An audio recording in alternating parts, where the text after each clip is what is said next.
इंडोस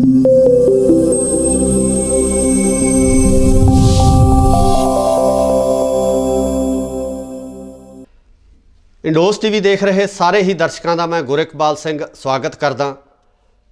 पंजाब की गल करिए तो पंजाब दे विच किसान जथेबंदियां ते केंद्र सरकार एक दूजे के सामने खड़ी नज़र आ रही है। दोने ही धिरां अपनी गल दे उपर बेजिद ने, क्योंकि किसानां वालों लगातार इन्हां बिलों का विरोध किया जा रहा, जो कि हुण कानून के रूप दे विच तकरीबन लागू हो चुके हैं। तो केंद्र वालों भी लगातार इस तरह दी स्थितियां पंजाब दे विच पैदा कीतियां जा रही ने, जिहदे कारण पंजाब सरकार ते पंजाब दे किसानां वास्ते आउण वाले समय दे विच समस्यावां पेश आ सकदियां। चाहे वह पराली नूं लैके पास किया होया एक ऑर्डीनेंस होवे, चाहे वह रेलां नूं ना चलाउण नूं लैके कीता गया सरकार दा एक फैसला होवे, चाहे वह पंजाब दे रूरल डिवेलपमेंट दे फंड है जिहड़े उन्हां ते रोक संबंधी ਜਿਹੜੀਆਂ ਚਰਚਾਵਾਂ ਹੋਣ। सो इस पूरे मामले के उपर गलबात करांगे प्रोफैसर मनजीत सिंह का, उन्होंने स्वागत करते हैं। प्रोफैसर साहब बहुत बहुत स्वागत है जी तुहाडा इंडोस टीवी आस्ट्रेलिया ते। बहुत बहुत धन्यवाद गुरकुबाल सर, जिस तरह की मैं इंट्रोडक्शन दे विच सारियां चीज़ां क्लीयर कर चुके हैं कि दोनों धिरां एक बार टकरा के कह सकते हैं कि उधरों किसान जथेबंदियां भी इस चीज़ वास्ते वजिद ने कि ये कानून वापस होणगे तो फिर ही धरने है ਚੱਕੇ ਜਾਣਗੇ, ਫਿਰ ਹੀ ਪੰਜਾਬ ਦੇ ਜਿਹੜੇ ਰੇਲਾਂ ਦੇ ਟਰੈਕ ਆ ਉਹ ਖਾਲੀ ਕੀਤੇ ਜਾਣਗੇ। ਤੇ ਦੂਜੇ ਪਾਸੇ ਕੇਂਦਰ ਦੀ ਗੱਲ ਕਰੀਏ ਤਾਂ ਕੇਂਦਰ ਹੈ ਜਿਹੜੀ ਉਹ ਰੇਲਾਂ ਨੂੰ ਰਾਂਗਾ ਦੇਣ ਤੋਂ ਬਾਅਦ ਵੀ, ਰੇਲਾਂ ਨੂੰ ਰਸਤਾ ਦੇਣ ਤੋਂ ਬਾਅਦ ਵੀ ਜਿਹੜੀਆਂ ਰੇਲਾਂ ਚਲਾਉਣ ਦੇ ਹੱਕ ਦੇ ਵਿੱਚ ਨਹੀਂ ਆ, ਕਿਤੇ ਨਾ ਕਿਤੇ ਪੰਜਾਬ ਨੂੰ ਉਸ ਸਥਿਤੀ ਦੇ ਵਿੱਚ ਝੰਜੋੜਨਾ ਚਾਹੁੰਦੇ ਆ ਜਾਂ ਪੇਸ਼ ਕਰਨਾ ਚਾਹੁੰਦੇ ਆ ਕਿ ਜਿੱਥੇ ਕੋਲੇ ਦੀ ਘਾਟ ਮਹਿਸੂਸ ਹੋਵੇ, ਖਾਦਾਂ ਦੀ ਘਾਟ ਮਹਿਸੂਸ ਹੋਵੇ ਜਾਂ ਹੋਰ ਜਿਹੜੀਆਂ ਜ਼ਰੂਰੀ ਵਸਤੂਆਂ ਪੰਜਾਬ ਦੇ ਵਿੱਚ ਜੋ ਦੂਜੇ ਰਾਜਾਂ ਤੋਂ ਪਹੁੰਚਦੀਆਂ ਉਹਨਾਂ ਦੀ ਘਾਟ ਹੋਵੇ। ਕੀ ਕਹਿਣਾ ਚਾਹੋਗੇ? देखो मैं इत्थों ही शुरू कर लेना कि ये गल साफ आ। अज किसान जथेबंदियां ने भी इस गल का केंद्र सरकार ते दोष लाया कि जिमें ईरान की आर्थिक घेराबंदी अमरीका ने करवाई हुई है तो इंडिया ने भी वो बाहर करता, क्योंकि असीं नवीं दोस्ती ट्रंप नाल पाई है जी।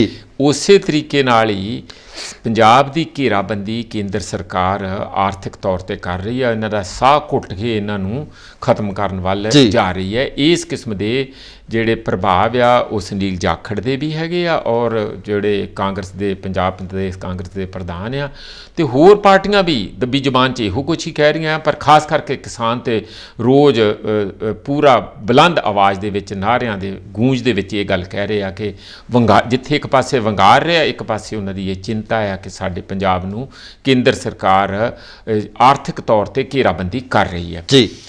ਇਹ ਸਵਾਲ ਇਹ ਆ ਲਾਰਜਰ ਮੈਪ ਦੇ ਉੱਤੇ ਕਿ ਕੀ ਇਕੱਲੇ ਪੰਜਾਬ ਦੀ ਕਰ ਰਹੀ ਹੈ? ਮੈਂ ਕਹਿੰਦਾ ਨਹੀਂ ਜੀ, ਉਹ ਇਹ ਹਾਲਾਤ ਬਾਕੀ ਸੂਬਿਆਂ ਲਈ ਵੀ ਕਰ ਰਹੀ ਹੈਗੀ ਆ।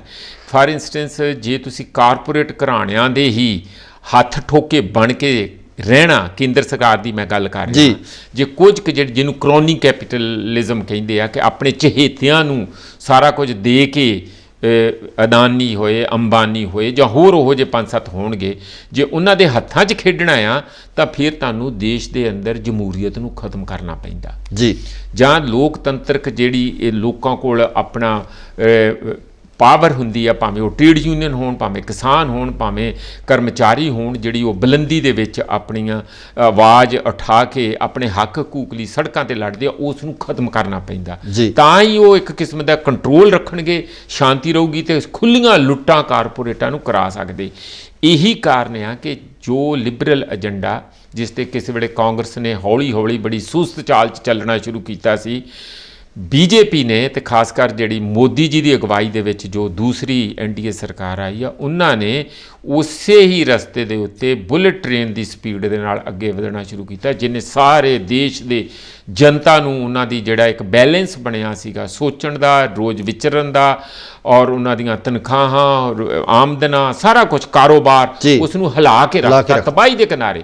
एक कुदरती आफत करोना की आ गई, उहदे करके उन्होंने करता कुछ जिहड़ा इन्हां दीआं पॉलिसियां करके। मैनूं लगदा कि ये सारे भारत की प्रॉब्लम भी है।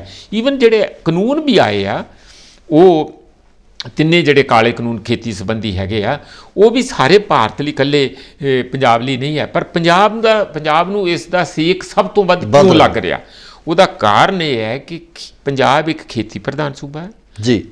ਜੇ ਤੁਸੀਂ GDP 'ਚ ਉਹਦਾ ਬਹੁਤਾ ਪ੍ਰਪੋਰਸ਼ਨ ਨਾ ਵੀ ਸਮਝੋ ਕੁੱਲ ਮਿਲਾ ਕੇ, ਪਰ ਖੇਤੀ ਦੇ ਵਿੱਚ ਲੋਕ ਤੇ 60% ਬੈਠੇ ਹੀ ਆ ਜੇ। ਬਿਲਕੁਲ ਇੰਨੀ ਵੱਡੀ ਪੱਧਰ ਤੇ ਰੁਜ਼ਗਾਰ ਜਿਹੜਾ ਤੇ ਉਹ ਤੇ ਖੇਤੀ ਦੇ ਆਧਾਰ ਤੇ ਹੀ ਸਾਰਾ ਚੱਲ ਰਿਹਾ।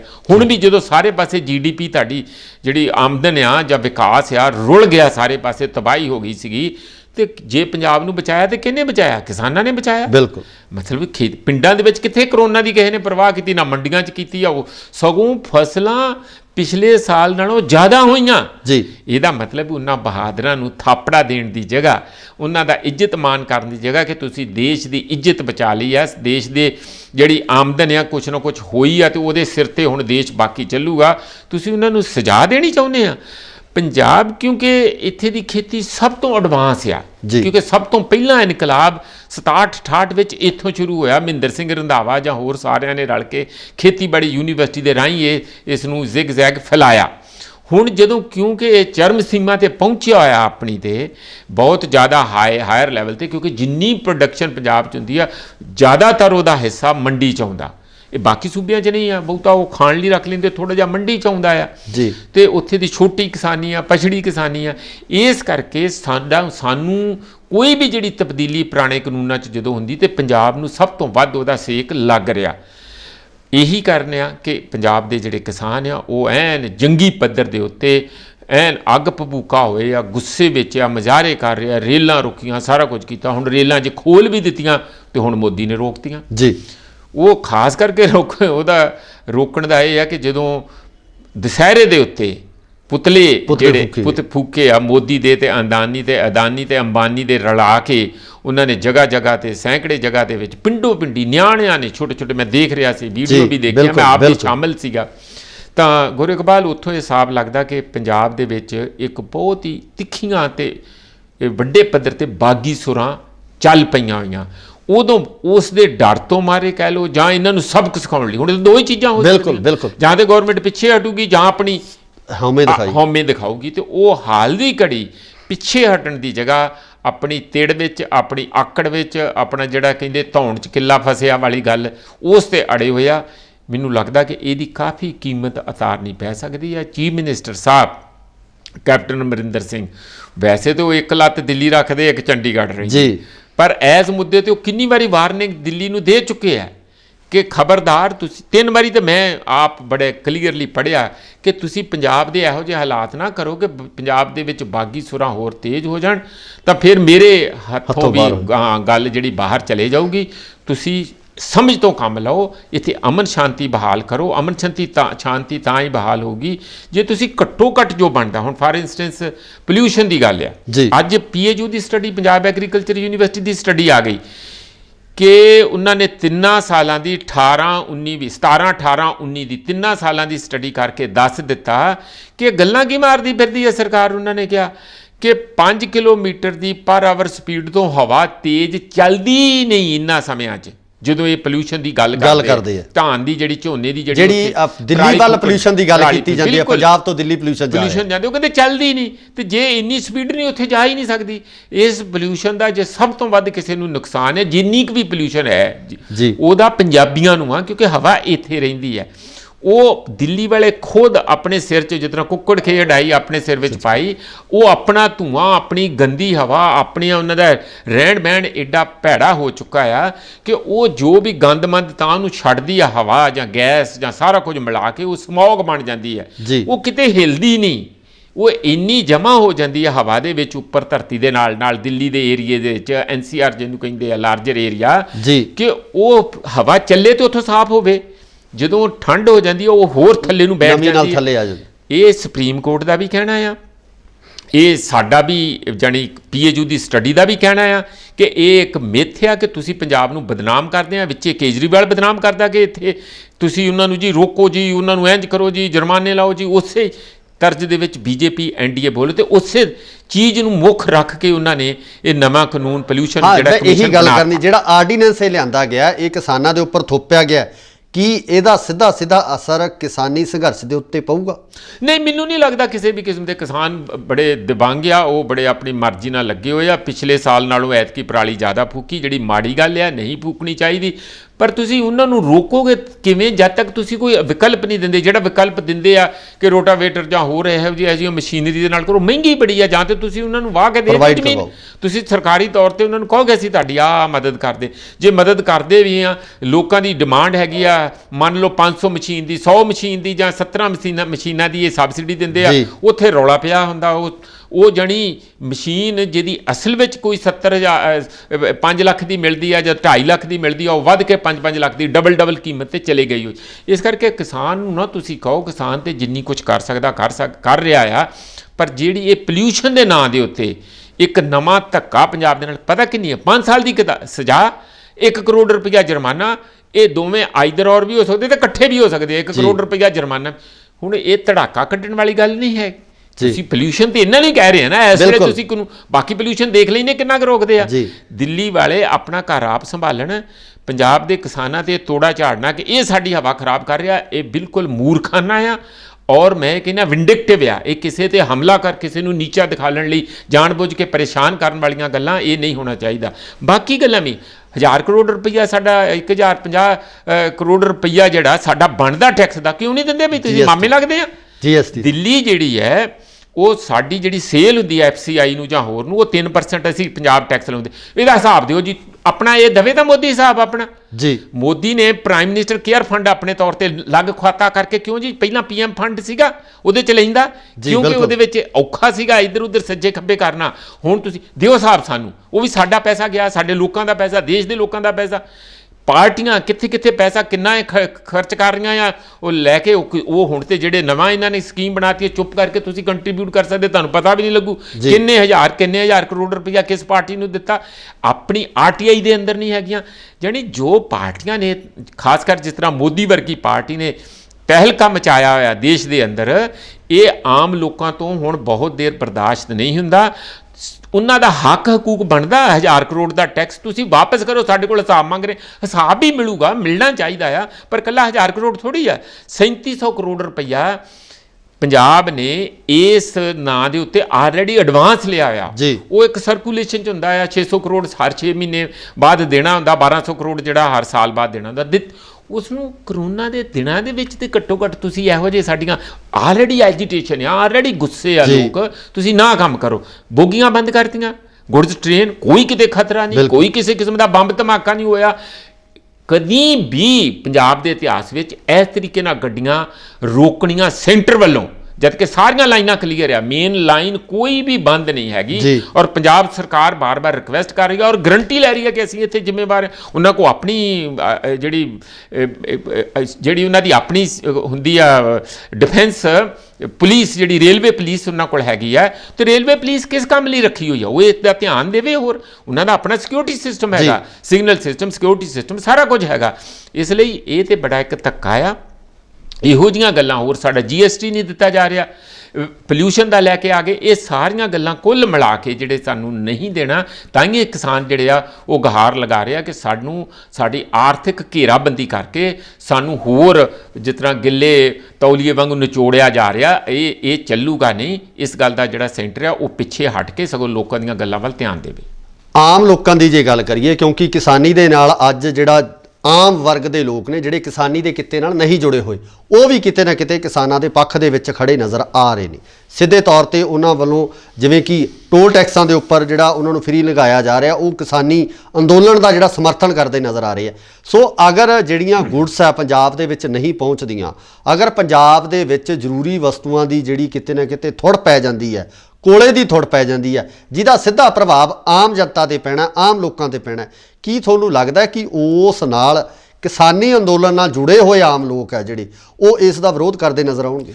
ਦੇਖੋ, ਇਹ ਦੋਵੇਂ ਪਾਸੇ ਹੈਗੇ ਆ। ਮੇਰਾ ਖਿਆਲ ਜੇ ਤੇ ਕਿਸਾਨ ਉਸ ਨੂੰ ਲਗਾਤਾਰ ਉਸ ਨੂੰ ਰੋਕ ਰਹੇ ਗੱਡੀਆਂ ਨੂੰ, ਫਿਰ ਤੇ ਕੁਝ ਹੋ ਸਕਦਾ। ਮੇਰਾ ਖਿਆਲ ਇੱਕ ਯੂਨੀਅਨ ਅਜੇ ਹੈਗੀ ਆ ਜਿਨ੍ਹਾਂ ਨੇ 3 ਥਰਮਲ ਪਲਾਂਟ ਤੇ ਅਦਾਨੀ ਵਾਲਾ ਜਿਹੜਾ ਸਾਈਲੋ ਸਿਸਟਮ ਹੈ, ਉੱਥੇ ਗੱਡੀਆਂ 3-4 ਜਗ੍ਹਾ ਤੇ, ਉਹ ਸਾਈਡ ਟਰੈਕ ਹੈਗਾ, ਉਹ ਮੇਨ ਟਰੈਕ ਕੋਈ ਨਹੀਂ ਹੈ। ਜਿੱਥੇ ਤੁਹਾਡੀ ਖਾਦ ਹੋਰ ਸਾਰੀ ਆਉਣੀ ਆ, ਉਹ 20 ਲੱਖ ਮੈਟ੍ਰਿਕ ਟਨ ਜਿਹੜੀ ਖਾਦ ਆ ਸਾਡੇ ਕੋਲ, 15 ਲੱਖ ਮੈਟ੍ਰਿਕ ਟਨ ਤੇ ਯੂਰੀਆ ਆਉਣੀ ਆ, ਸਵਾ ਕੁ 5 ਲੱਖ ਮੈਟ੍ਰਿਕ ਟਨ ਜਿਹੜੀ ਸਾਡੀ DAP ਆਉਣੀ, ਉਹ ਖਾਦਾਂ ਤੇ ਭੇਜਣੀਆਂ ਚਾਹੀਦੀਆਂ, ਬੰਦ ਕਰ ਦਿੱਤੀਆਂ ਆ। ਹੁਣ ਗਾਂ ਬੁੱਕ ਨਹੀਂ ਹੁੰਦੀਆਂ। 200 ਰੈਕ ਜਿਹੜੇ ਪਹਿਲਾਂ ਹੀ ਬਾਹਰ ਖੜੇ ਆ, ਲੱਦੇ ਲਦਾਏ ਖੜੇ ਆ, ਕਿਰਾਏ ਉਹਦੇ ਦਿੱਤੇ ਆ, ਉਹ ਆ ਨਹੀਂ ਰਹੇ ਕਿਉਂਕਿ ਸਰਕਾਰ ਇਜਾਜ਼ਤ ਨਹੀਂ ਦੇ ਰਹੀ। ਇਹ ਕੰਮ ਮਤਲਬ ਸਾਰਿਆਂ ਨੂੰ ਸਾਫ਼ ਦੇਖ ਰਿਹਾ ਕਿ ਇੱਕ ਵਿੰਡਿਕਟਿਵ ਐਟੀਟਿਊਡ, ਕਿਸੇ ਬਦਲਾਖੋਰੀ ਵਾਲਾ ਐਟੀਟਿਊਡ ਜਿਹੜਾ ਸੈਂਟਰ ਨੇ ਪੰਜਾਬ ਦੇ ਨਾਲ, ਕਿ ਇਹਨਾਂ ਨੂੰ ਸਬਕ ਸਿਖਾਉਣਾ। ਇਹ ਬੜੇ ਆਕੜੇ ਫਿਰਦੇ ਆ, ਬੜੇ ਕਦੀ ਜਿਹੜੇ ਸੈਂਟਰ ਵਾਲੇ ਟੋਲ ਪਲਾਜ਼ਾ ਜਿਹੜੇ ਉੱਥੇ ਜਾ ਕੇ ਇਹਨਾਂ ਨੇ ਖੋਲ੍ਹ ਦਿੱਤਾ, ਸਾਰਾ ਕੁਝ ਕੀਤਾ। ਜਿਹੜੀਆਂ ਫਿਰ ਸ਼ਾਪਿੰਗ ਮਾਲ ਆ, ਅਦਾਨੀ ਦੇ ਸਾਰੇ ਹੋਰ ਜਿਹੜੇ ਸਾਧਨ ਆ, ਜਿਹੜੇ ਉਹਨਾਂ ਦੇ ਬੜੇ ਚਹੇਤੇ ਆ, ਉਹ ਸਾਰੇ ਤੁਸੀਂ ਰੋਕ ਰਹੇ ਆ, ਤੇ ਅਸੀਂ ਫਿਰ ਇਹਨਾਂ ਨੂੰ ਦੱਸਦੇ ਹੁੰਦੇ ਕੌਣ ਆ। ਇਸ ਕਿਸਮ ਦੀ ਸਟੇਲਮੇਟ ਜੋ ਬਣੀ ਆ, ਇਹ ਜਿਹੜਾ ਤਣਾਅ ਬਣਿਆ, ਆਪਸ ਵਿੱਚ ਟਕਰਾਓ ਬਣਿਆ, ਇਹ ਠੀਕ ਨਹੀਂ ਹੈਗਾ। ਸੈਂਟਰ ਨੂੰ ਹੀ ਪਿੱਛੇ ਹਟਣਾ ਪਊ ਕਿਉਂਕਿ ਸਾਰੀ ਫਸਾਦ ਦੀ ਜੜ ਹੈ ਹੀ ਸੈਂਟਰ ਜੀ। ਔਰ ਤੁਸੀਂ ਇੱਕ ਚੀਜ਼ ਨੋਟ ਕਰੋ, ਜਿਹੜੇ ਕਿਸਾਨ ਜਿੰਨੀਆਂ ਚੀਜ਼ਾਂ ਵੀ ਉਹਨਾਂ ਉਹ ਬੰਦ ਕਰ ਰਹੇ ਆ, ਉਹ ਕਿਹੜੀਆਂ ਚੀਜ਼ਾਂ ਜਿਹੜੀਆਂ ਸੈਂਟਰ ਦੇ ਨਾਲ ਸੰਬੰਧਿਤ। ਸੈਂਟਰ ਦੇ ਟੋਲ ਪਲਾਜ਼ਾ ਬੰਦ ਕੀਤੇ ਆ, ਸੈਂਟਰ ਦੀਆਂ ਸ਼ਾਪਿੰਗ ਮਾਲ ਉੱਥੇ ਸੈਂਟਰਲ ਜਿਹੜੇ ਕਾਰਪੋਰੇਟਾਂ ਦੇ ਇੰਟਰਸਟ ਹੈਗੇ, ਉਸ ਕਿਸਮ ਦੀਆਂ ਚੀਜ਼ਾਂ ਨੂੰ ਉਹ ਬੰਦ ਕਰਕੇ ਕਹਿਣਾ ਇਹ ਚਾਹੁੰਦੇ ਆ ਕਿ ਇਹ ਦੇਸ਼ ਲੋਕਾਂ ਦਾ, ਇਹ ਦੇਸ਼ ਮਿਹਨਤਕਸ਼ਾਂ ਦਾ, ਇਹ ਦੇਸ਼ ਮਜ਼ਦੂਰਾਂ ਤੇ ਕਿਸਾਨਾਂ ਤੇ ਨੌਜਵਾਨਾਂ ਦਾ ਆ। ਤੁਸੀਂ ਸਾਡੇ ਹਿੱਤ ਨੂੰ ਤਿਆਗ ਕੇ, ਸਾਨੂੰ ਭੁੱਖੇ ਮਾਰ ਕੇ, ਸਾਡੀ ਲੁੱਟ ਕਰਕੇ ਇਹਨਾਂ ਦੇ ਤੁਸੀਂ ਸ਼ਾਪਿੰਗ ਮਾਲ ਤੇ ਹੋਰ ਵੱਡੀਆਂ ਚੀਜ਼ਾਂ ਅਸਾਰੋਗੇ, ਇਹ ਸਾਨੂੰ ਮਨਜ਼ੂਰ ਨਹੀਂ, ਇਹ ਚੁਣੌਤੀ ਹੈ। ਪਤਾ ਨਹੀਂ ਮੋਦੀ ਜੀ ਕਿਉਂ ਨਹੀਂ ਸਮਝਦੇ ਇਸ ਗੱਲ ਨੂੰ। ਇਹ ਸਾਡੀ ਬਾਰਡਰ ਸਟੇਟ ਆ, ਜਿਹੋ ਜਿਹਾ ਸਾਡਾ ਇਤਿਹਾਸ ਆ, ਜਿਹੋ ਜਿਹਾ ਸਾਡਾ ਸੱਭਿਆਚਾਰ ਆ, ਜਿਹੋ ਜਿਹਾ ਸਾਡਾ ਸੋਸ਼ਲ ਤਾਣਾ ਬਾਣਾ ਆਪਾਂ ਜਾਣਦੇ ਹਾਂ, ਉਹ ਬੜਾ ਐਕਸਪਲੋਸਿਵ ਮਟੀਰੀਅਲ ਹੈ। ਹਮੇਸ਼ਾ ਉਹ ਥੋੜ੍ਹਾ ਦੂਜਿਆਂ ਨਾਲੋਂ ਉਹਦੀ ਟੈਂਪਰੇਚਰ ਉੱਪਰ ਰਹਿੰਦੀ ਹੈ। ਮਾੜੀ ਜੀ ਚਵਾਤੀ ਲਾਓ ਤਾਂ ਭਬੱਕ ਮਾਰਦੀ ਹੈ। ਇਹ ਸਮਝਦੇ ਕਿਉਂ ਨਹੀਂ ਹੈਗੇ? ਸਮਝਣਾ ਚਾਹੀਦਾ ਬਿਲਕੁਲ ਮੋਦੀ ਜੀ ਨੂੰ ਕਿ ਪੰਜਾਬ ਦੀ ਧਰਤੀ ਦੇ ਉੱਤੇ ਮੂਵਮੈਂਟਾਂ ਨੂੰ ਅਸਾਰਨਾ ਉਹਨਾਂ ਦੇ ਖੂਨ ਦੇ ਵਿੱਚ ਆ। ਉਹ ਛੋਟੀ ਜਿਹੀ ਵੀ ਬੇਇਨਸਾਫੀ ਦੀ, ਜੇ ਅਸੀਂ ਸਾਰੀ ਦੁਨੀਆ ਦੇ ਵਿੱਚ ਭੁੱਖੇ ਮਰਦਿਆਂ ਲਈ ਇਨਸਾਫ ਦੀ ਖਾਤਰ ਲੰਗਰ ਲਾ ਸਕਦੇ ਹਾਂ, ਔਰ ਉਹਨਾਂ ਦੇ ਸੱਭਿਆਚਾਰ ਮੁਤਾਬਕ ਕੱਲਾ ਦਾਲ ਫੁਲਕਾ ਹੀ ਨਹੀਂ, ਚੌਲਾਂ ਵਾਲਿਆਂ ਨੂੰ ਚੌਲ, ਪੀਜ਼ਾ ਵਾਲਿਆਂ ਨੂੰ ਪੀਜ਼ਾ, ਤੇ ਟਾਕੋ ਬੈਲਸ ਵਾਲਿਆਂ ਨੂੰ ਟਾਕੋ ਬੈਲਸ, ਅਸੀਂ ਬਰਗਰ ਵਾਲੇ ਨੂੰ ਬਰਗਰ ਦੇ ਸਕਦੇ ਹਾਂ। ਤੇ ਅਸੀਂ ਨਾਲ ਆਪਣੇ ਲਈ ਇਨਸਾਫ ਲਈ ਵੀ ਲੜ ਸਕਦੇ ਆ, ਮਰ ਸਕਦੇ। ਇਹ ਗੱਲ ਨੂੰ ਸਮਝਣਾ ਚਾਹੀਦਾ। ਇਹ ਸਾਡੀ ਬੇਸਿਕ ਕੋਰ ਆ, ਸਾਡੇ ਸੱਭਿਆਚਾਰ ਦੀ, ਸਾਡੇ ਇਤਿਹਾਸ ਦੀ, ਸਾਡੇ ਸੋਚ ਦੀ। ਉਹ ਜਾਣਬੁੱਝ ਕੇ ਮੈਂ ਨਾ ਮਾਨੂੰ ਵਾਲੀ ਗੱਲ ਤੇ ਚੱਲੇ ਹੋਏ ਆ। ਮੇਰਾ ਖਿਆਲ ਹੈ ਕਿ ਇਹਦੀ ਕੀਮਤ ਪੰਜਾਬ ਨੂੰ ਤੇ ਤਾਰਨੀ ਪਊਗੀ, ਦੇਸ਼ ਨੂੰ ਵੀ ਤਾਰਨੀ ਪਊਗੀ। ਕੇਂਦਰ ਦੇ ਨਾਲ ਜੇ ਆਪਾਂ ਪੰਜਾਬ ਸਰਕਾਰ ਦੀ ਗੱਲ ਕਰੀਏ ਤਾਂ ਪੰਜਾਬ ਸਰਕਾਰ ਵੀ ਇਸ ਸਮੇਂ ਇੱਕ ਕੜਿੱਕੀ ਦੇ ਵਿੱਚ ਫਸੀ ਨਜ਼ਰ ਆ ਰਹੀ ਹੈ। ਕਿਸਾਨ ਅੰਦੋਲਨ ਕਰਕੇ ਉਹਨਾਂ ਦੇ ਫੰਡ, ਜਿਸ ਤਰ੍ਹਾਂ ਤੁਸੀਂ GST ਦੀ ਪਹਿਲਾਂ ਗੱਲ ਕਰ ਚੁੱਕੇ ਹੋ, ਉਸ ਤੋਂ ਬਾਅਦ ਰੂਰਲ ਡਿਵੈਲਪਮੈਂਟ ਫੰਡ ਦੀਆਂ ਖਬਰਾਂ ਜਿਹੜੀਆਂ ਨਿਕਲ ਕੇ ਸਾਹਮਣੇ ਆ ਰਹੀਆਂ, ਪੰਜਾਬ ਦੇ ਵਿੱਚ ਲਾਅ ਐਂਡ ਆਰਡਰ ਦੀ ਜਿਹੜੀ ਸਥਿਤੀ ਆ ਉਹਨੂੰ ਵੀ ਖਤਰਾ ਪੈਦਾ ਹੋ ਸਕਦਾ ਹੈ। ਈਵਨ ਕਿ ਸਰਕਾਰ ਤੇ ਵੀ ਜਿਹੜਾ ਖਤਰਾ ਮੰਡਾ ਰਿਹਾ ਕਿ ਹੋ ਸਕਦਾ ਹੈ ਕਿ ਰਾਜਪਾਲ ਦੇ ਰਾਹੀਂ ਜਿਹੜਾ ਰਾਸ਼ਟਰਪਤੀ ਰਾਜ ਆ ਜਿਹੜਾ ਉਹ ਲਾਗੂ ਕਰ ਦਿੱਤਾ ਜਾਵੇ।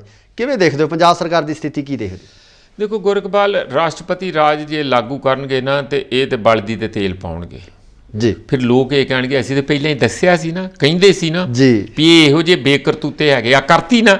ਫਿਰ ਇਹ ਜਿਹੜਾ ਪਾੜਾ ਉਹ ਹੋਰ ਵੱਧ ਜਾਊਗਾ, ਉਹਨੂੰ ਮਿਟਾਉਣ ਦੀ ਗੱਲ ਆ। ਦੂਸਰੀ ਗੱਲ, ਮੈਨੂੰ ਲੱਗਦਾ ਕਿ 5 ਤਰੀਕ ਨੂੰ ਭਾਰਤ ਦਾ ਚੱਕਾ ਬੰਦ ਹੋਣਾ ਆ। 27 ਤਰੀਕ ਨੂੰ ਮੀਟਿੰਗ ਦਿੱਲੀ 'ਚ ਕਿਸਾਨਾਂ ਦੀ ਹੋਈ ਸੀ, ਮੈਂ ਵੀ ਉਹਦੇ ਵਿੱਚ ਗਿਆ ਸੀ। ਅਸੀਂ ਸਪੈਸ਼ਲੀ ਪਾਰਟਿਸਿਪੇਟ ਕਰਕੇ ਦੇਖਣ ਗਏ ਸੀ ਕੀ ਫੈਸਲੇ ਹੁੰਦੇ ਆ। ਉੱਥੇ 5 ਮੈਂਬਰੀ ਕਮੇਟੀ ਬਣ ਗਈ ਹੈ, ਔਰ ਉਦਣ ਪਤਾ ਲੱਗ ਜੂਗਾ ਕਿ ਇਹ ਕਿਸਾਨਾਂ ਦੇ ਬਿੱਲਾਂ ਨੂੰ, ਜਿਹੜੇ ਕਾਲੇ ਕਾਨੂੰਨ ਆਏ ਆ ਖੇਤੀ ਵਾਲੇ, ਇਹਨਾਂ ਨੂੰ ਰੱਦ ਕਰਾਉਣ ਲਈ ਜ਼ਿਆਦਾਤਰ ਇਹ ਬੋਝ ਤੇ ਜ਼ਿੰਮੇਵਾਰੀ ਇਤਿਹਾਸਿਕ ਤੌਰ ਤੇ ਪੰਜਾਬੀਆਂ ਤੇ ਹੀ ਪੈ ਗਈ ਆ, ਜਾਂ ਬਾਕੀ ਦੇ ਸੂਬੇ ਵੀ ਇਹਨੂੰ ਮੋਢਾ ਦੇਣਗੇ। ਹਾਲਾਂਕਿ VM ਸਿੰਘ, ਜੋਗਿੰਦਰ ਯਾਦਵ, ਹੋਰ ਸਾਰੇ ਰਾਜੂ ਸ਼ੈਟੀ ਵਗੈਰਾ ਗੱਲ ਤੇ ਕਹਿ ਰਹੇ ਆ, ਜਿਹੜੇ AIKSCC ਦੇ ਅਹੁਦੇਦਾਰ ਹੈਗੇ ਆ, ਵੀ ਦੇਖੋ ਜੀ ਇਹ ਸਮੁੱਚੇ ਭਾਰਤ ਵਿੱਚ ਹੋਊਗਾ। 350 ਸਵਾ 300 ਆਰਗੇਨਾਈਜੇਸ਼ਨਾਂ ਰਲੀਆਂ ਹੋਈਆਂ, ਪਰ ਉਦਣ ਇਹ ਸਾਡਾ ਫੀਲਡ ਟੈਸਟ ਹੈਗਾ ਕਿ ਐਕਚੁਅਲੀ ਧਰਾਤਲ ਦੇ ਉੱਤੇ ਕਿਹੜਾ ਕਿੰਨਾ ਲੜ ਰਿਹਾ। ਪਰ ਮੇਰਾ ਖਿਆਲ ਹੈ ਕਿ ਜੇ ਹਾਲ ਦੀ ਤੌਰ ਤੇ, ਹਾਲ ਦੀ ਘੜੀ ਜਿਸ ਕਿਸਮ ਨਾਲ ਮੋਦੀ ਸਰਕਾਰ ਸੋਚ ਰਹੀ ਹੈ, ਉਹ ਉਹਨਾਂ ਦੇ ਮਨ ਵਿੱਚ ਇਹ ਹੈ ਕਿ ਇਹ ਜ਼ਿਆਦਾਤਰ ਪੰਜਾਬੀ ਹੀ ਇਸ ਗੱਲ ਲਈ ਭੂਤਰੇ ਹੋਏ ਆ, ਇਹੀ ਜ਼ਿਆਦਾ ਰੌਲਾ ਰੱਪਾ ਪਾ ਰਿਹਾ। ਤੇ ਇਹਨਾਂ ਦਾ ਕੀ ਹੈ, 13 ਸਾਰੀਆਂ ਸੀਟਾਂ ਜੇ ਕਿਸੇ ਪਾਸੇ ਵੀ ਜਾਣਗੀਆਂ, ਸਾਨੂੰ 540 ਤੋਂ ਉੱਪਰ ਸੀਟਾਂ ਦੇ ਉੱਤੇ ਕੀ ਫਰਕ ਪੈਂਦਾ ਨਾ ਪਾਰਲੀਮੈਂਟ 'ਚ, ਉਹ ਇਸ ਕਿਸਮ ਨਾਲ ਸੋਚ ਰਹੇ ਆ। ਪਰ ਮੈਨੂੰ ਲੱਗਦਾ ਕਿ ਗੱਲਾਂ ਜਿਹੜੀ ਸਟ੍ਰੈਟਜਿਕ ਲੋਕੇਸ਼ਨ ਜਿਹੜੀ ਪੰਜਾਬ ਦੀ ਆ, ਬੰਦੇ ਭਾਵੇਂ 3 ਕਰੋੜ ਹੀ ਹੋਣ, ਉਹ 300 ਕਰੋੜ ਨਾਲੋਂ ਵੀ ਜ਼ਿਆਦਾ ਹੁੰਦੀ ਹੈ ਜੇ ਉਹਨਾਂ ਦੀ ਸਟ੍ਰਾਈਕਿੰਗ ਪਾਵਰ, ਕਮਿਟਮੈਂਟ, ਕਨਵਿਕਸ਼ਨ ਹੈ ਨਾ, ਲੜਨ ਦੀ ਸਾਡਾ ਇਤਿਹਾਸ ਵੀ ਬਾਕੀ ਇਦਾਂ ਦਾ ਰਿਹਾ ਇਸੇ ਕਿਸਮ ਨਾਲ ਨਾ। ਫਿਰ ਉਹ ਗੱਲ ਨੂੰ ਉਸ ਤਰੀਕੇ ਨਾਲ ਨਹੀਂ ਸੋਚਦੇ ਤੁਸੀਂ। ਮੈਥੇਮੈਟਿਕਸ ਇਸ ਕਿਸਮ ਦਾ ਨਹੀਂ, ਰਾਜਨੀਤੀ ਦਾ ਮੈਥੇਮੈਟਿਕਸ, ਸੱਭਿਆਚਾਰ ਦਾ ਜਿਹੜਾ ਗਣਿਤ ਆ ਉਹ ਬਿਲਕੁਲ ਅਲੱਗ ਹੁੰਦਾ ਹੈ ਅਸਲੀ ਗਣਿਤ ਦੇ ਨਾਲੋਂ। ਤੇ ਉਸ ਦੇ ਵੱਲ ਨੂੰ ਉਹਨਾਂ ਨੂੰ ਵੀ ਧਿਆਨ ਦੇਣਾ ਚਾਹੀਦਾ। ਜਿਹੜਾ ਸਵਾਲ ਹੈ ਤੁਹਾਡਾ ਕਿ ਇੱਥੇ ਇਸ ਤਰ੍ਹਾਂ ਹੋ ਸਕਦਾ ਜਾਂ ਸੈਂਟਰ ਰੂਲ ਲੱਗਦਾ, ਮੇਰਾ ਖਿਆਲ ਇਹੋ ਜਿਹੀ ਗਲਤੀ ਨਹੀਂ ਕਰਨੀ ਚਾਹੀਦੀ। ਉਹਦਾ ਕਾਰਨ ਬੜਾ ਸਾਫ਼ ਆ। ਕਿੱਥੇ ਵਾਇਲੈਂਸ ਹੋਈ ਹੈ ਮੈਨੂੰ ਦੱਸੋ ਤਾਂ ਜੀ। ਇੱਕ ਵੀ ਜਗ੍ਹਾ ਇੱਕ ਥੱਪੜ ਤੱਕ ਨਹੀਂ ਕਿਸੇ ਨੂੰ ਮਾਰਿਆ ਜੀ।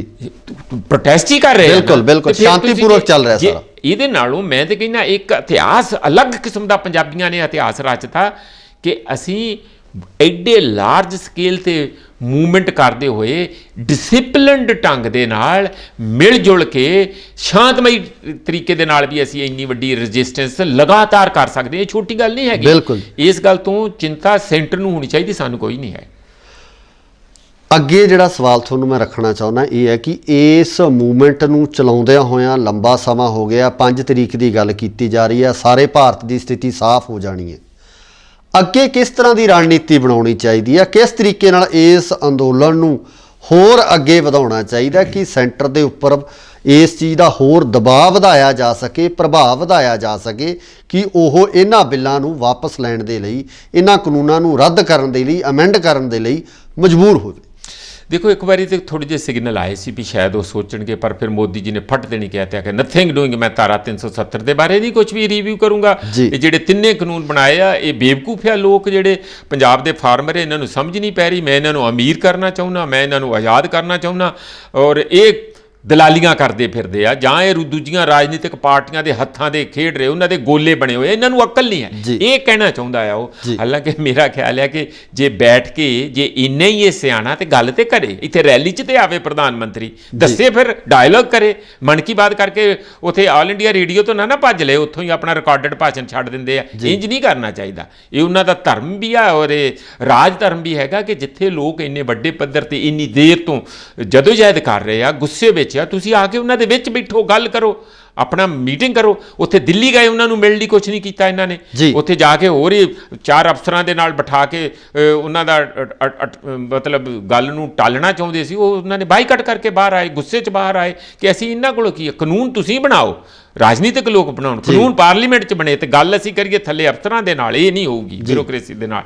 ਜਿਹੜੀ ਤੁਸੀਂ ਕਹਿੰਦੇ ਕਿ ਅੱਗੇ ਕੀ ਹੋਊਗਾ, ਇਹ ਤੇ ਸਾਰਿਆਂ ਦਾ ਸਵਾਲ ਹੈ। ਮੇਰਾ ਖਿਆਲ ਰਸਤਾ ਇੱਕੋ ਹੀ ਹੈ, ਇਸ ਨੂੰ ਸਮੁੱਚੇ ਪੰਜਾਬ ਦੀ ਮੂਵਮੈਂਟ ਬਣਾਉਣਾ ਚਾਹੀਦਾ, ਕਿਉਂਕਿ ਇਹਦੇ ਨਾਲ ਸਮੁੱਚਾ ਪੰਜਾਬ ਪ੍ਰਭਾਵਿਤ ਹੋ ਰਿਹਾ। ਬਿਲਕੁਲ। ਇੱਥੋਂ ਦਾ ਕਾਰੋਬਾਰ, ਇੱਥੋਂ ਦਾ ਇੰਪਲਾਇਮੈਂਟ, ਇੱਥੋਂ ਦਾ ਨੌਜਵਾਨ, ਇੱਥੋਂ ਦੀ ਸਾਰੀ ਬਾਕੀ ਵੀ ਜਿਹੜੇ ਸੈਕਸ਼ਨ ਹੈਗੇ ਆ ਉਹ ਸਾਰੇ ਪ੍ਰਭਾਵ। ਮਜ਼ਦੂਰ ਸਭ ਤੋਂ ਵੱਧ ਮਰੂਗਾ। ਜੇ ਖੇਤੀ ਮਰੂਗੀ ਤਾਂ ਮਜ਼ਦੂਰ ਨਹੀਂ ਮਰੂਗਾ। ਬਿਲਕੁਲ। ਇਸ ਕਰਕੇ ਇਸ ਨੂੰ ਸਮੁੱਚੇ ਪੰਜਾਬ ਦੀ ਮੂਵਮੈਂਟ ਬਣਾਉਣਾ ਚਾਹੀਦਾ, ਜਿਹੜੀ ਕਿ ਇੱਕ ਲੈਵਲ ਤੇ ਬਣੀ ਹੋਈ ਹੈ। ਇਹਦੇ 'ਚ 2 ਗੱਲਾਂ ਅਜੇ ਕਮੀਆਂ ਮੈਨੂੰ ਜਿਹੜੀਆਂ ਨਜ਼ਰ ਆਉਂਦੀਆਂ, ਜਿਹੜੀਆਂ ਤੁਰੰਤ ਦੂਰ ਹੋਣੀਆਂ ਚਾਹੀਦੀਆਂ। ਇੱਕ ਕਿ ਕਿਸਾਨ ਵੀ ਸਾਰੇ ਅਜੇ ਇੱਕੋ ਹੀ ਪਲੇਟਫਾਰਮ ਤੇ ਨਹੀਂ ਹੈ। 30-31 ਜਥੇਬੰਦੀਆਂ ਦਾ ਇੱਕ ਵੱਡਾ ਸਮੂਹ ਹੈਗਾ ਆ, ਪਰ 2 ਜਥੇਬੰਦੀਆਂ ਜਿਹੜੀਆਂ ਆਪਣੇ ਆਪ 'ਚ ਪ੍ਰਭਾਵਸ਼ਾਲੀ ਹੈ, BKU ਏਕਤਾ ਉਗਰਾਹਾਂ, ਉਹ ਅਜੇ ਅਲੱਗ ਥੋੜ੍ਹੀ ਆਪਣੀ ਡਫਲੀ ਵਜਾਉਂਦੇ, ਵਿੱਚ ਆਉਂਦੇ ਵੀ ਆ, ਮੀਟਿੰਗ 'ਚ ਆਉਂਦੇ ਵੀ ਆ, ਮੰਨਦੇ ਵੀ ਆ, ਪਰ ਫਿਰ ਵੀ ਆਪਣੀ ਗੱਲ ਉਹਨਾਂ ਦੇ ਨਾਲ ਜਿਹੜੀ ਪੰਜਾਬ ਸਰਕਾਰ ਨੇ ਕਮੇਟੀ ਬਣਾਈ ਹੈ ਨੈਗੋਸ਼ੀਏਟ ਕਰਨ ਦੀ 3 ਮਿਨਿਸਟਰਾਂ ਦੀ, ਉਹ ਅਗਰਾਹਾਂ ਨਾਲ ਅਲੱਗ ਗੱਲ ਕਰਦੇ ਆ, 31 ਮੈਂਬਰਾਂ ਨਾਲ ਅਲੱਗ ਕਰਦੇ ਆ, ਤੇ ਜਿਹੜੀ ਕਿਸਾਨ ਮਜ਼ਦੂਰ ਸੰਘਰਸ਼ ਕਮੇਟੀ ਅੰਮ੍ਰਿਤਸਰ ਵਾਲੀ, ਪੰਨੂ ਹੋਣਾ ਵਾਲੀ, ਉਹਨਾਂ ਨਾਲ ਅਲੱਗ ਗੱਲ ਕੀਤੀ ਹੈ। ਇਹਨਾਂ ਨੂੰ ਚਾਹੀਦਾ ਕਿ ਜੇ ਤੁਸੀਂ ਦੇਖੋ, ਸਾਨੂੰ ਵੀ ਪਹਿਲਾਂ ਜੇ ਅਸੀਂ ਬਿਲਕੁਲ ਸੰਜੀਦਾ ਹੈਗੇ ਆ, ਜੇ ਅਸੀਂ ਇਮਾਨਦਾਰ ਹੈਗੇ ਆ, ਤੇ ਸਾਨੂੰ ਆਪਣੀਆਂ ਹਿੰਡਾਂ, ਆਪਣੀ ਜਿਹੜੀ ਹਉਮ ਹੈ ਉਹਨੂੰ ਤਿਆਗ ਕੇ ਤੇ ਪੰਜਾਬ ਦੀ ਧਰਤੀ ਦੀ ਕਸਮ ਖਾ ਕੇ, ਇਸ ਮਿੱਟੀ ਦੀ ਕਸਮ ਖਾ ਕੇ, ਉਹਨੂੰ ਸਮਰਪਿਤ ਹੋ ਕੇ ਸਾਨੂੰ ਆਪਣੀਆਂ ਸਾਰੇ ਵਖਰੇਵੇਂ ਭੁੱਲ ਕੇ ਇੱਕ ਵਾਰੀ ਬਿਲਕੁਲ ਮਜ਼ਬੂਤ ਪਲੇਟਫਾਰਮ ਕਿਸਾਨਾਂ ਦਾ ਬਣਾਉਣਾ ਚਾਹੀਦਾ। ਮੇਰੀ ਵੱਲੋਂ ਹੈ ਕਿ ਜੇ 30 ਬੰਦੇ 4 ਬੰਦੇ ਆਪਣੇ ਦੇ ਦੇਣ, 2 ਗਰਾਹਾਂ ਵਾਲੇ ਦੇ ਦੇਣ, 2 ਪੰਨੂ ਹੁਣੀ ਦੇ ਦੇਣ, 8-9 ਮੈਂਬਰਾਂ ਦਾ ਇੱਕ ਪਲੇਟਫਾਰਮ ਬਣਾ ਲੈਣ, ਅਲੱਗ-ਅਲੱਗ ਵੀ ਰਹਿਣ ਪਰ ਕੋਆਰਡੀਨੇਸ਼ਨ ਰਹੇ। ਜਦੋਂ ਸਰਕਾਰਾਂ ਨਾਲ ਗੱਲ ਕਰਨੀ ਆ, ਇਹ ਪਲੇਟਫਾਰਮ ਤੇ ਰਾਹੀਂ ਇਹਨਾਂ ਨੁਮਾਇੰਦਿਆਂ ਰਾਹੀਂ ਗੱਲ ਹੋਵੇ, ਨਾ ਕਿ ਤੁਸੀਂ ਅਲੱਗ-ਅਲੱਗ ਡਫਲੀ ਵਜਾਓ। ਜੀ। ਇਹਦੇ ਨਾਲ ਸਾਡੀ ਨਹੀਂ ਤੇ ਲਹਿਰ ਦੇ ਵਿੱਚ ਕਿਤੇ ਨਾ ਕਿਤੇ ਡੈਂਟ ਪੈਂਦਾ, ਕਮਜ਼ੋਰੀ ਆਉਂਦੀ ਹੈ। ਦੂਸਰੀ ਗੱਲ ਰਹੀ ਪੋਲੀਟੀਕਲ ਪਾਰਟੀਆਂ ਦੀ। ਜੀ। ਸਾਡੀਆਂ ਰਾਜਨੀਤਿਕ ਪਾਰਟੀਆਂ ਜਿਵੇਂ ਕਰਦੀਆਂ ਹੀ ਹੁੰਦੀਆਂ, ਉਹਨਾਂ ਨੂੰ ਵੀ 2022 ਦਿਖਦਾ ਆਪਣੀ ਸੱਤਾ, ਮੈਂ ਕਿਵੇਂ ਸੱਤਾ ਚਾਹੁੰਦਾ, ਮੈਂ ਕਿਵੇਂ ਹੋਰ ਪੰਜਾਬ ਦੇ ਵਿੱਚ ਉੱਤੇ ਕਬਜ਼ਾ ਕਰਨਾ, ਉਹਨਾਂ ਦੀ ਰਾਜਨੀਤਿਕ ਪ੍ਰਭੂ ਸੱਤਾ ਤੇ ਕਬਜ਼ਾ ਕਰਨਾ, ਇਹ ਭੁੱਲਣਾ ਚਾਹੀਦਾ। ਜਿੱਡਾ ਵੱਡਾ ਸੰਕਟ ਆ, ਜਿੱਡਾ ਗਹਿਰਾ ਸੰਕਟ ਆ, ਜਿਸ ਤਰੀਕੇ ਨਾਲ ਤੁਸੀਂ ਸੈਂਟਰ ਦੇ ਨਾਲ ਮੱਥਾ ਲਾਇਆ, ਉਹਨਾਂ ਸਾਰੀਆਂ ਪਾਰਟੀਆਂ ਨੂੰ, ਲੋਕਲ ਪਾਰਟੀਆਂ ਨੂੰ, ਵਿੱਚੇ ਆਪ ਨੂੰ, ਵਿੱਚੇ ਹੀ ਅਕਾਲੀ ਦਲ ਨੂੰ ਇੱਕ ਸੁਰ ਹੋਣਾ ਚਾਹੀਦਾ। ਰਾਜਨੀਤਿਕ ਤੌਰ ਤੇ ਅਲੱਗ-ਅਲੱਗ ਰਹੋ, ਆਪਣੀਆਂ ਤੁਹਾਡੀਆਂ ਉਹਨਾਂ ਵਿਰੋਧੀ ਜਿਹੜੀਆਂ ਗੱਲਾਂ ਬਾਤਾਂ ਪ੍ਰੋਗਰਾਮੈਟਿਕ ਗੱਲਾਂ ਹੈਗੀਆਂ, ਉਹਨਾਂ ਦਾ ਬਿਲਕੁਲ ਭਿੰਨ ਭੇਦ ਰੱਖਣਾ ਚਾਹੀਦਾ ਤੇ ਇੱਕ ਦੂਜੇ ਦੇ ਵਿਰੁੱਧ ਬੋਲਣਾ ਵੀ ਚਾਹੀਦਾ। ਇਹ ਨਹੀਂ ਕਿ ਮੂੰਹ ਬੰਦ ਕਰ ਲਓ, ਪਰ ਜਿੱਥੇ ਸਵਾਲ ਕਿਸਾਨਾਂ ਦਾ ਆਉਂਦਾ, ਉਹਨਾਂ ਨੂੰ ਇਕਜੁੱਟਤਾ, ਇੱਕ ਮੁੱਠਤਾ ਦਿਖਾਉਣੀ ਪਊਗੀ। ਨਹੀਂ ਤੇ ਜੇ ਅੱਜ ਇਹ ਪਾਰਟੀਆਂ 2022 ਦੀਆਂ ਚੋਣਾਂ ਨੂੰ ਸਾਹਮਣੇ ਰੱਖ ਕੇ ਆਪਣੀਆਂ ਜਿਹੜੇ ਪ੍ਰੋਗਰਾਮ ਲਿਖਣਗੀਆਂ ਤੇ ਇੱਕ ਦੂਜੇ ਵਿਰੁੱਧ ਬਿਆਨ ਦੇਣਗੀਆਂ, ਕਾਂਗਰਸ ਨੇ ਗਲਤ ਬਿੱਲ ਪਾਸ ਕਰਤੇ, ਤੁਸੀਂ ਵੀ ਦੇ ਵਿੱਚ ਹੀ ਸੀ। ਜੀ ਬਿਲਕੁਲ। ਜੇ ਗਲਤ ਸੀ ਤਾਂ ਠੀਕ ਕਰਾਉਣੇ ਸੀ, ਸਾਨੂੰ ਜੀ ਪਤਾ ਨਹੀਂ ਲੱਗਾ, ਪਤਾ ਤੇ ਕਿਸੇ ਨੂੰ ਨਹੀਂ ਲੱਗਾ। ਤੁਸੀਂ ਹੁਣ ਠੀਕ ਕਰ ਦਿਓ, ਵਧੀਆ ਬਿੱਲ ਲੈ ਕੇ ਜਾਂਦੇ। ਆਮ ਆਦਮੀ ਪਾਰਟੀ ਉਹਦੇ ਨੂੰ ਵਧੀਆ ਬਿੱਲ ਲੈ ਕੇ ਜਾਂਦੀ, ਉੱਥੇ ਡਿਸਕਸ ਹੁੰਦਾ, ਉਹਨੂੰ ਹੋਰ ਸੈਸ਼ਨ ਦੇ ਵਿੱਚ ਅੱਗੇ ਲੈ ਕੇ ਜਾਂਦੇ, ਨਾ ਜਾਂਦੇ ਗਵਰਨਰ ਕੋਲੋਂ ਬਹਿ ਜਾਂਦੇ ਧਰਨਾ ਲੈ ਕੇ ਵੀ ਅਸੀਂ ਨਹੀਂ ਅੱਜ ਜਾਂਦੇ, ਸਾਨੂੰ ਕੱਲ ਤੱਕ ਹੋਰ ਦਿਓ। ਇਹ ਗੱਲਾਂ ਕਰਨੀਆਂ ਚਾਹੀਦੀਆਂ। ਪਰ ਜਿਹੋ ਜਿਹਾ ਵੀ ਜੋ ਵੀ ਹੋ ਗਿਆ, ਹੁਣ ਕਹਿ ਰਿਹਾ ਕਿ ਇਹ ਜੀ ਅਤਲ ਨੰਦਾ ਜਿਹੜਾ ਹੈਗੇ ਆ, ਉਹਦੇ ਨਾਲ ਅਟਾਰਨੀ ਜਨਰਲ ਦੇ ਨਾਲ ਇੱਕ ਮੀਟਿੰਗ ਕਿਸਾਨਾਂ ਦੇ ਲੀਡਰ ਦੀ ਹੋਊਗੀ ਤੇ ਉਹ ਸਾਰੀ ਗੱਲ ਨੂੰ ਕਲੈਰੀਫਾਈ ਕਰਨਗੇ। ਪਰ ਜੋ ਵੀ ਮੈਨੂੰ ਲੱਗਦਾ ਕਿ ਇਸ ਤਰੀਕੇ ਨਾਲ ਆਪਸੀ ਜਿਹੜੀ ਬੇਇਤਫਾਕੀ ਹੈ, ਬੇਵਿਸ਼ਵਾਸੀ ਹੈਗੀ, ਉਸ ਨੂੰ ਜਿੰਨਾ ਘੱਟ ਤੋਂ ਘੱਟ ਕਰਾਂਗੇ ਔਰ ਲਾਰਜਰ ਪੰਜਾਬ ਦੀ ਪਿਕਚਰ ਜਿਹੜੀ ਸਾਡੇ ਸਾਹਮਣੇ ਹੈ, ਪੰਜਾਬ ਦੇ ਹਿੱਤਾਂ ਨੂੰ, ਪੰਜਾਬ ਦੇ ਵਿਕਾਸ ਨੂੰ, ਪੰਜਾਬ ਦੇ ਭਵਿੱਖ ਨੂੰ, ਪੰਜਾਬ ਦੇ ਨੌਜਵਾਨਾਂ ਦੇ ਭਵਿੱਖ ਨੂੰ ਆਪਾਂ ਸਮਰਪਿਤ ਹੋ ਕੇ ਅਸੀਂ ਰਾਜਨੀਤਿਕ ਤੌਰ ਤੇ ਵੀ ਇਕੱਠਾ ਇੱਕ ਸਾਂਝਾ ਮਹਾਜ ਬਣਾਈਏ, ਜਿਸ 'ਚੋਂ ਬੀਜੇਪੀ ਦੇ ਮਾਈਨਸ ਕਰਨੀ ਪਊ, ਕਿਉਂਕਿ ਉਹ ਜਿਹੜਾ ਧੂਤਾ ਬਣੀ ਹੋਈ ਆ ਮੋਦੀ ਜੀ ਦਾ, ਉਹਨਾਂ ਤੇ ਉਹੋ ਜਿਹੀ ਬੀਲ ਵਜਾਉਣੀ। ਬਾਕੀ ਦੀਆਂ ਧਿਰਾਂ ਸਾਰੀਆਂ ਛੋਟੀਆਂ ਵੱਡੀਆਂ ਪਾਰਟੀਆਂ ਰਾਜਨੀਤਿਕ ਤੌਰ ਤੇ ਵੀ ਇਕੱਠ ਦਿਖਾਉਣਾ ਚਾਹੀਦਾ ਔਰ ਕਿਸਾਨਾਂ ਦੀ ਲੀਡਰਸ਼ਿਪ ਦੇ ਪਿੱਛੇ ਇਹਨਾਂ ਨੂੰ ਵੱਡੇ ਪੱਧਰ ਤੇ ਆਪਣੀ ਲਾਮਬੰਦੀ ਵੀ ਕਰਨੀ ਚਾਹੀਦੀ ਹੈ। ਮੈਂ ਲਾਸਟ ਗੱਲ ਕਹਿਣੀ ਚਾਹੁੰਦਾ, ਭਾਈ ਕੀ ਗੱਲ ਹੈ, ਆਮ ਆਦਮੀ ਪਾਰਟੀ ਵੱਡੇ ਵੱਡੇ ਮੁਜ਼ਾਹਰੇ ਕਿਉਂ ਨਹੀਂ ਕਰ ਰਹੀ? ਉਹਨਾਂ ਕੋਲ ਕਿਸਾਨ ਹੈ ਨਹੀਂ। ਬਿਲਕੁਲ।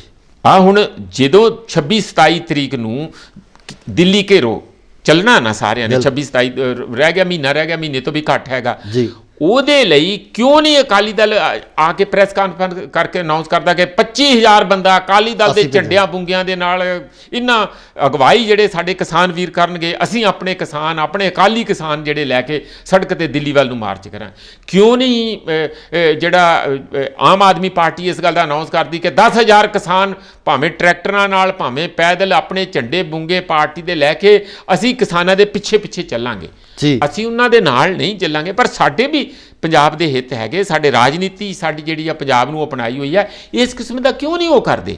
ਨਹੀਂ ਕਹਿੰਦੇ, ਪਤਾ ਨਹੀਂ ਕੀ ਗੱਲ ਹੈ। ਇੱਕ ਦੂਜੇ ਦੇ ਵਿਰੁੱਧ ਬਿਆਨ ਜਿਹੜੇ ਰੋਜ਼ ਤੁਹਾਨੂੰ ਕਦੀ ਆਪ ਵੱਲੋਂ ਆ ਜਾਂਦੇ, ਕਦੀ ਹਰਪਾਲ ਚੀਮੇ ਵੱਲੋਂ ਆ ਜਾਂਦੇ, ਕਦੀ ਭਗਵੰਤ ਮਾਨ ਵੱਲੋਂ ਆ ਜਾਂਦੇ, ਕਦੀ ਸੁਖਬੀਰ ਬਾਦਲ ਤੇ ਕਦੀ ਹਰਸਿਮਰਤ ਬਾਦਲ ਵੱਲੋਂ ਆ ਜਾਂਦੇ, ਇਹ ਠੀਕ ਨਹੀਂ ਗੱਲਾਂ। ਹਾਲ ਦੀ ਘੜੀ ਸਾਨੂੰ ਜਦ ਤੱਕ ਇਹ ਮਾਮਲਾ ਸੈਟਲ ਨਹੀਂ ਹੁੰਦਾ, ਸਾਨੂੰ ਆਪਸੀ ਮਤਭੇਦ ਰਾਜਨੀਤਿਕ ਹੋਣ ਜਾਂ ਸੱਤਾ 'ਚ ਆਉਣ ਲਈ ਕੰਪੀਟੀਸ਼ਨ ਹੋਵੇ, ਉਸ ਨੂੰ ਇੱਕ ਪਾਸੇ ਰੱਖ ਕੇ ਪੰਜਾਬ ਨੂੰ ਕਿਵੇਂ ਬਚਾਉਣਾ, ਉਹਦੇ ਲਈ ਇੱਕ ਮੁੱਠਤਾ ਤੇ ਇੱਕ ਜੁਟਤਾ ਦਿਖਾਉਣੀ ਚਾਹੀਦੀ। ਸੋ ਇਹ ਸਨ ਪ੍ਰੋਫੈਸਰ ਮਨਜੀਤ ਸਿੰਘ ਜੀ, ਜਿਨ੍ਹਾਂ ਵੱਲੋਂ ਬੜੇ ਹੀ ਵਿਸਥਾਰਪੂਰਵਕ ਦੱਸਿਆ ਗਿਆ ਕਿ ਪੰਜਾਬ ਤੇ ਕੇਂਦਰ ਦਾ ਜਿਹੜਾ ਸੰਘਰਸ਼ ਹੈ, ਜਿਹਦੇ ਵਿੱਚ ਕੇਂਦਰ ਸਰਕਾਰ ਅੜੀ ਹੋਈ ਆ ਆਪਣੀ ਗੱਲ ਦੇ ਉੱਪਰ, ਦੂਜੇ ਪਾਸੇ ਕਿਸਾਨ ਜਥੇਬੰਦੀਆਂ ਵੀ ਆਪਣੀ ਜਿੱਦ ਦੇ ਉੱਪਰ ਵਜਿੱਦ ਨੇ ਕਿ ਇਹਨਾਂ ਕਾਲੇ ਕਾਨੂੰਨਾਂ ਨੂੰ ਵਾਪਸ ਕਰਕੇ ਹੀ ਉਹ ਦਮ ਲੈਣਗੇ। ਤੇ ਨਾਲ ਹੀ ਨਾਲ ਇਹਨਾਂ ਵੱਲੋਂ ਇੱਕ ਸੁਝਾਅ ਵੀ ਜਿਹੜਾ ਰਾਜਨੀਤਿਕ ਪਾਰਟੀਆਂ ਨੂੰ ਦਿੱਤਾ ਗਿਆ, ਕਿਸਾਨ ਜਥੇਬੰਦੀਆਂ ਨੂੰ ਵੀ ਜਿਹੜਾ ਇਹਨਾਂ ਵੱਲੋਂ ਇੱਕ ਵਧੀਆ ਸੁਝਾਅ ਜਿਹੜਾ ਦਿੱਤਾ ਗਿਆ। ਸੋ ਇਸੇ ਤਰ੍ਹਾਂ ਦੀਆਂ ਹੋਰ ਸਿੱਖਿਆ ਤੁਹਾਡੇ ਰੂਬਰੂ ਕਰਦੇ ਰਵਾਂਗੇ। ਜੁੜੇ ਰਹੋ ਇੰਡੋਜ਼ TV ਆਸਟ੍ਰੇਲੀਆ ਨਾਲ। ਧੰਨਵਾਦ।